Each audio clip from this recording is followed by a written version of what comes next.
हुकूमत की तरफ से पोलियो ड्राफ्ट की 2 बूंदें तकसीम की गई थी ताकि बच्ची अपाहिज न पैदा हो, माजूर न पैदा हो, विकलांग न पैदा हो।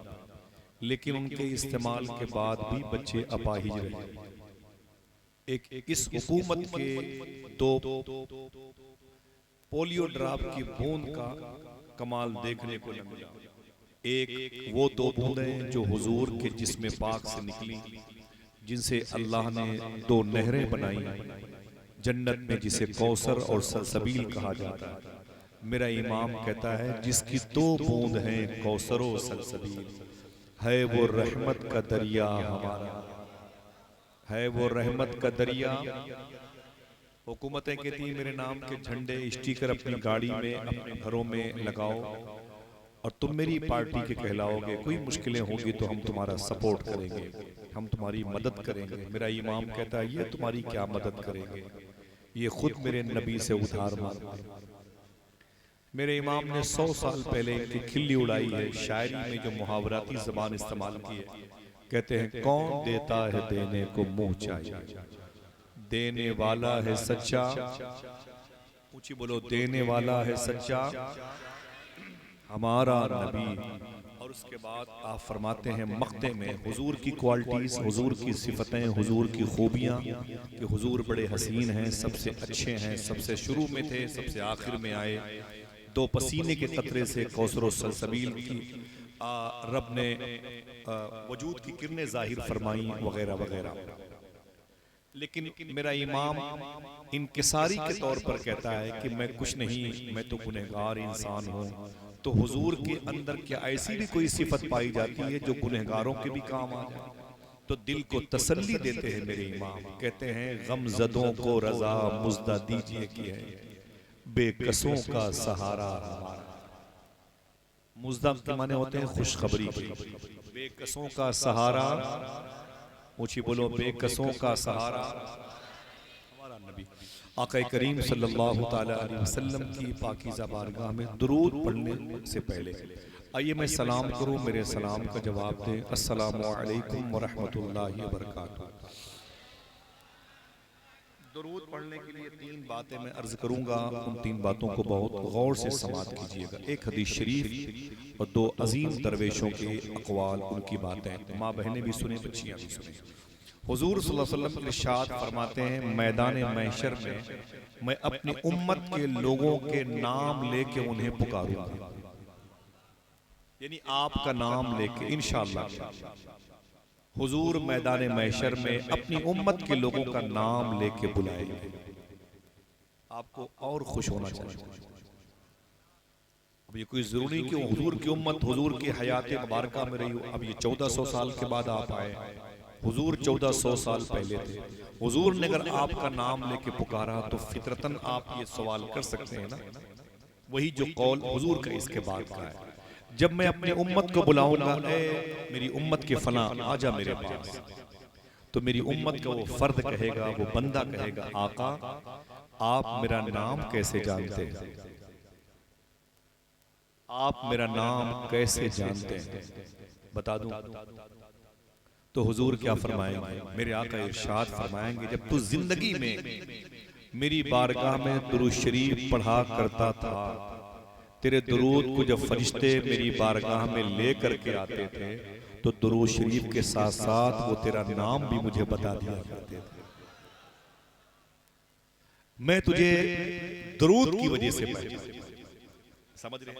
तूने मुझे याद किया तो मेरी बारगाह में तेरी यादें तेरे नाम के साथ आई। बहुत बड़े कर्म की बात। आज इस बदोई का बेल्ट जिला है, सुभाष नगर, और ये मुबारक वादियां हैं। बहुत ज्यादा ये अपनों की भीड़ नहीं इस इलाके में, लेकिन अल्लाह का शुक्र है कि अल्लाह ने इस जमीन को ताजगी अता फरमाई है, इस जमीन को रूहानियत और नूरानियत से मालामाल किया। इतने लोग अगर किसी मजलिस में हो तो ये बहुत बड़ी बात है, बहुत बड़ी बात है। मुझे दिल से खुशी हो रही है, बस बैठे रहिए। दूसरी बात मैं अर्ज करता हूँ, सूफिया कराम तशरीफ फरमाए, मुबारक शख्सियतें हैं, जामिया कादरिया रज़विया के सारे असातिज़ा तलबा तशरीफ फरमाए। सुने आप, प्रोफेसर वासिफ अली वासिफ से पूछा गया दुरूद पढ़ने की शर्त क्या है। बेटे मोबाइल बंद हो गया, बंद करें, ठीक है, थोड़ी सी बातें करें। कहाँ आप, कहाँ हम, गांव तो छोड़िए, शहर में जल्दी नहीं आ पाए। मैं अपने भाइयों से मिलने आया हूं तो मुलाकात करें। वासिफ अली वासिफ से पूछा गया दुरूद पढ़ने की शर्त क्या है,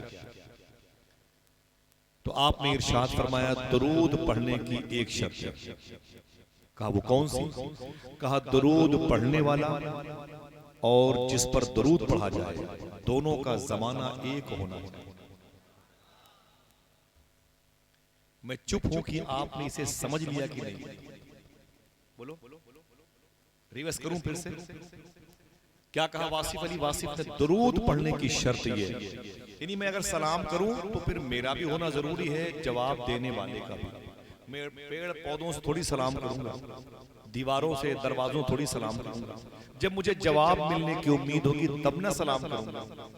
बोले भाई, तो वासिफ अली वासिफ फरमाते हैं दुरूद पढ़ने की शर्त ये है, दुरूद पढ़ने वाला और जिस पर पढ़ा जाए मदीने वाले आका पर, दोनों का होना जरूरी है, दोनों का होना जरूरी है। तो उसने कहा ना ना ना, तो इसका मतलब है कि हम दुरूद ना पढ़ें। कहा क्यों? कहा हुजूर तो 1400 साल पहले आए और हम 1400 साल के बाद आए, हम दुरूद शरीफ ना पढ़ें क्योंकि हम तो हुजूर के जमाने में नहीं। तो वासिफ अली वासिफ फरमाते हैं तुमने सच कहा, तुम हुजूर के जमाने में नहीं थे, लेकिन यह भी हकीकत है हुजूर तो तेरे जमाने में हैं। आए अल्लाह, हुजूर तो तेरे जमाने में हैं। पूछा गया हुजूर है, तो कहा इसका सबूत क्या है कि हुजूर है? तो आपने फरमाया चांद चमकता है, यही इस बात का सबूत है कि हुजूर है। सूरज निकलता है, यही इस बात का सबूत है कि हुजूर है। बगैर किसी पिलर के, बगैर किसी सपोर्ट के अल्लाह ने आसमान को रोक रखा है। इसका मतलब कोई है जिसकी वजह से रोक रखा है, वरना हट जाएं गर रसूल खुदा दरमियान से, लाखों बनाएं टूट पड़े आसमान से। समझ रहे हैं आप? हुजूर सैयदी शाह सूफी सुल्तान मियां शाह साहब किबला से पूछा गया दुरूद पढ़ने का तरीका क्या? एक हदीस शरीफ, एक दरवेश का कौल। अब इसके बाद एक और फकीर की बात सुनिए। बैठे रहिएगा, कोई भी काम ना कीजिएगा, जब हुजूर की बात हो तो फिर किसी की बात हो। मुझे इन भाइयों से बड़ी मोहब्बतें हैं, अगर ये ना होते तो हम यहाँ पर क्या करते? समझ रहे? सीधी सी बात है। सूफी साहब से पूछा गया दुरूद पढ़ने का तरीका क्या है, बता दूं? बोले भाई बता दूं। दुरूद पढ़ने का तरीका क्या है? आप फरमाते हैं कि वही तरीका है जो नमाज पढ़ने का है। क्या फरमाया? वही तरीका है जो नमाज पढ़ने का है। आवाज पहुंची? दुरूद पढ़ने का वही तरीका है जो नमाज पढ़ने का है। पूछा गया नमाज पढ़ने का तरीका क्या? आप फरमाते हैं कि आका करीम ने इरशाद फरमाया ऐसे नमाज पढ़ो या तुम खुदा को देख रहे हो या खुदा तुम्हें देख रहा है। फिर फरमाते ऐसे ही दुरूद पढ़ो इस नजरिए के साथ, या तुम नबी को देख रहे हो या नबी तुम्हें देख रहा है। हमने कह दिया, आपने सुभान अल्लाह कह दिया, हमें बात को समझने की है कि नहीं? ये दुकान कब तक लगी रही?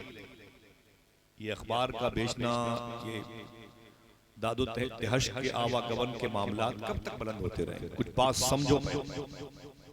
इतनी मेहनतें की, झाड़ू लगाया आपने, इस जमीन को अपनी जबान से इसको रौनक बख्शी, ताजा किया, फिर इस जमीन को हुजूर के जिक्र के लायक समझा। आप यहाँ पर बैठे, इसे मामूली मत समझे आप। 2 दिन पहले यहाँ बच्चे पेशाब करते, अब क्या होगा? आपने दुरूद पढ़ लिया, घर चले जाना 2 घंटे के बाद। लेकिन 200 साल के बाद जब इस जमीन के करीब से कोई दरवेश गुजरेगा, अल्लाह का वली, तो अपने खादिम से कहेगा, नौकर से, रुको रुको रुको, इस जमीन की जिंदगी बता रही है, इस जमीन पर कभी हुजूर की बातें हो चुकी हैं, इस जमीन की रूहानियत बता रही है, कभी यहाँ पर दुरूद पढ़ा गया, जिसे आप बहुत हल्के में लेते हैं, जिसे आप कोई अहमियत नहीं देते। हम और आप वो दुरूद शरीफ तुम्हें हुजूरी के आदाब सिखाता। बेटियां जवान हो तो रिश्तों की फिक्र ना करें, उनके दुरूद पढ़ने की फिक्र करें, रिश्ते जन्नत से इंशाअल्लाह। मदीने वाले के इशारे से मुबारक रिश्ते हों। घर में गरीबी हो तो वजू बना के अपनी साइकिल पर, अपनी स्कूटी पर, अपनी बाइक पर अपनी दुकान जाया करो और रास्ते में दरूद पढ़ते हुए जाया करो। जिन गली कूचों से गुजरोगे दरो दीवार घर की ईंटें कहेंगी अल्लाह का शुक्र है आज मेरे साए से हुजूर का आशिक हुआ। कोई मकसद है, कोई बेस है, कोई रीजन है कि आपको यहाँ बुलाया गया? सबको नहीं बुलाया गया। इतनी छोटी सी बस्ती में इतनी मुबारक भीड़ आशिकों की, बेस क्या है? जरूर आपकी रूह की खुराक का इंतजाम किया गया। आज आप हज़रात की गुनाहों के बोझ को कम, नेकियों की जमील को बावजन करने के इरादे रखा।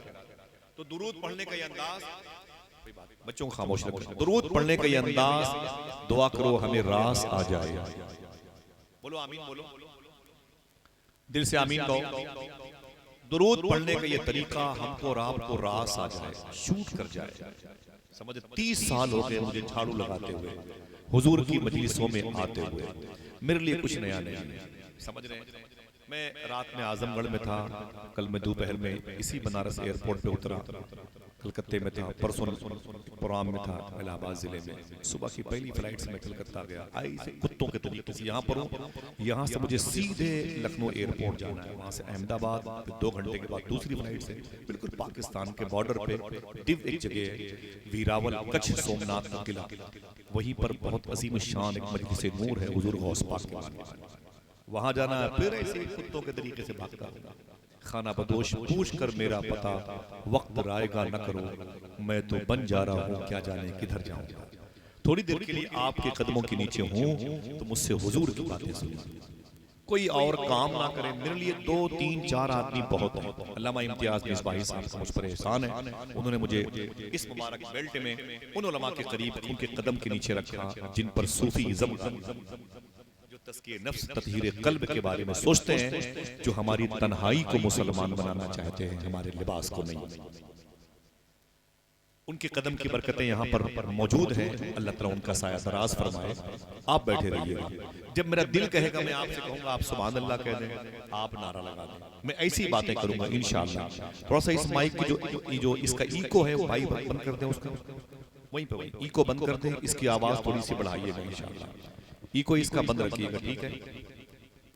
और इसकी आवाज और बढ़ाइए, आवाज इको आपने ऐसा कर दिया, ठीक है? आवाज़ थोड़ी सी बढ़ाइएगा इंशाल्लाह, थोड़ी सी और बढ़ा दें आवाज़ इसकी, ज़रा मोहब्बत से कह दें सुभान अल्लाह, आवाज़ थोड़ी सी बढ़ा के रखिएगा, ठीक है? बहुत दूर तक आवाज़ न जाए, हो सकता है किसी के बच्चे बीमार हों, सोना चाहते हो, किसी के घर में उनकी बूढ़ी माँ सोना चाहती हो और हमारी आवाज़ से उसकी नींद में खलल पड़े, उसूल दीन मुस्तफ़ी के खिलाफ। सरकार सिद्दीक़ अकबर रज़ी अल्लाह तआला अन्हु मदीने शरीफ में नंगे पाँव चला करते थे रातों को। उनसे पूछा उमर फारूक आजम ने, मेरे भाई आप मदीने शरीफ में बगैर जूते और चप्पल के चलते हैं? तो जनाब सिद्दीक़ अकबर ने फरमाया था, मैं इसलिए चप्पल नहीं पहनता कि सोचता हूं कि मेरे चप्पल की खटखट की आवाज से किसी गरीब की नींद में खलल न पैदा।